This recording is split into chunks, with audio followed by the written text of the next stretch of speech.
یا عبادی الذین اسرفوا علی انفسہم، اے میرے نافرمان بندو آ جاؤ مجھے منا لو، مجھے راضی کر لو۔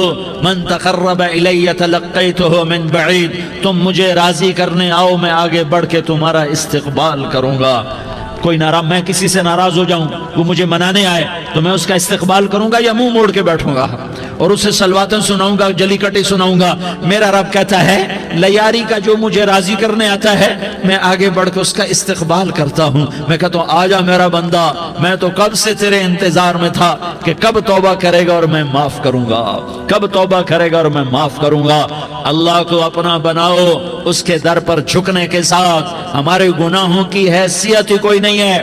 بنی اسرائیل میں ایک آدمی نے 99 قتل کیے، اس کو خیال آیا میں توبہ کروں، ایک عبادت گزار کے پاس گیا اور اس سے پوچھنے لگا میں نے 99 قتل کیے ہیں، میری توبہ ہو سکتی ہے؟ اس نے کہا ہرگز نہیں، تو بڑا ظالم ہے، تیری کوئی توبہ نہیں۔ اس کو غصہ چڑھا، اس نے اسے بھی قتل کر دیا، 100 کر دیے۔ پھر اس کو خیال آیا میں توبہ کروں تو وہ ایک عالم کے پاس گیا اور اس سے پوچھنے لگا میں نے 100 قتل کیے ہیں، کیا میری توبہ ہو سکتی ہے؟ کہ بیٹا کیوں نہیں ہو سکتی توبہ؟ ہائے ہائے ہائے ہائے ہائے۔ میرا رب ایک مثال دیتا ہے، کہتا میرا بندہ تو اتنے گناہ کر کہ زمین کو بھر دے، اس خلا کو بھر دے، چاند تاروں ستاروں کو بھر دے، اتنے گناہ کر کہ آسمان کی چھت کو لگا دے، زمین سے اٹھا اور آسمان کی چھت کو لگا دے۔ اتنے گناہ کرنے کے بعد صرف ایک دفعہ کہہ دے یا اللہ معافی دے دے تو میں سارے ہی معاف کروں گا، سارے معاف کروں گا، ولا ابالی، اور مجھے کوئی پرواہ نہیں ہوگی۔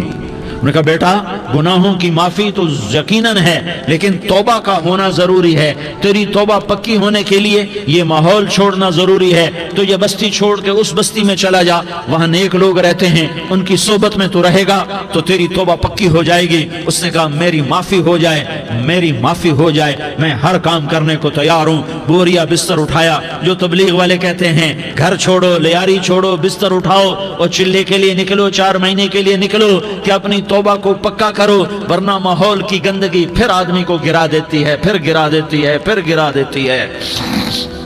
وہ نکلا، راستے میں موت آئی، جب موت نے جھٹکا دیا تو اس نے چھلانگ لگائی اس نیک لوگوں کی بس کی طرف، وہ ایسے اس کے ہاتھ اس کے آگے اور پورا جسم ایسے آگے پھیلا ہوا۔